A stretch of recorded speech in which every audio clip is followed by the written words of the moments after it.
अतिजलद व अचूक बातम्यांसाठी पाहत रहा महामीडिया 24 सदैव तत्पर. कागल येथील पंचतारांकित MIDC मधील एका नामांकित कंपनीत काम करत असताना प्लायवूडचा जोरदार फटका बसल्याने एका परप्रांतीय कामगाराचा मृत्यू झाल्याची धक्कादायक घटना घडली आहे. इमरजित उपेंद्र मंडल असं मृत पावलेल्या दुर्दैवी कामगाराचं नाव आहे. इमरजित मंडल हे कागल MIDCतील पंचतारांकित लिमिटेड या कंपनीत नेहमीप्रमाणे कामावर होते. सकाळी 9:30च्या सुमारास ते सँडिंग मशीनवर साफ झालेले प्लायवूड बाजूला करण्याचं काम करत होते. दरम्यान काम करत असताना नजर चुकीने प्लायवूडचा एक तुकडा त्यांच्या हनुवटीखाली अतिशय जोरात आदळला.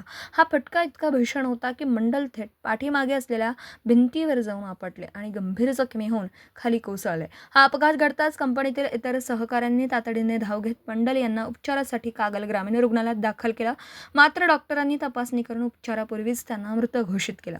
घटनेची माहिती मिळताच कागल ग्रामीण रुग्णालय परिसरात इतर कामगारांनी आणि मजुरांनी मोठी गर्दी केली होती. परिसरात काही काळ तणावाचं आणि दुःखाचं वातावरण पसरलं होतं.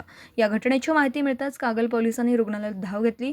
संपूर्ण प्रकरणाची नोंद कागल पोलीस ठाण्यात अकस्मात मृत्यू म्हणून करण्यात आली आहे. पुढील तपास पोलीस करीत आहेत. तर मग चला सबस्क्राईब करायला विसरू नका महामीडिया 24 न्यूज चॅनलला. महामीडिया 24 सदैव तत्पर.